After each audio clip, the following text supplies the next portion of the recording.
بچوں، جیسا کہ ہم پچھلی جماعت میں زمانے کی قسمیں پڑھ چکے ہیں کہ زمانے کی 3 قسمیں ہوتی ہیں: زمانہ ماضی، زمانہ حال اور زمانہ مستقبل۔ تو بچوں، آج ہم زمانہ ماضی دیکھیں گے اور اس کی مزید قسمیں دیکھیں گے۔ زمانہ ماضی کی مزید 3 قسمیں ہیں: زمانہ ماضی مطلق، زمانہ ماضی بعید اور زمانہ ماضی استقراری۔ تو بچوں، بولتے یا لکھتے وقت جب ہم کسی کام کے کرنے یا ہونے کا ذکر کرتے ہیں تو اس کام کو قواعد میں فعل کہا جاتا ہے۔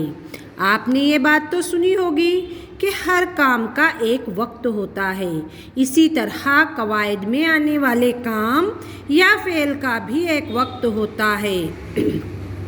جملے کے فعل سے یہ معلوم ہوتا ہے کہ کام یا واقعہ گزرتے ہوئے وقت یا زمانہ ماضی میں ہوا یا موجودہ وقت زمانہ حال میں ہو رہا ہے یا آنے والے وقت زمانہ مستقبل میں ہوگا۔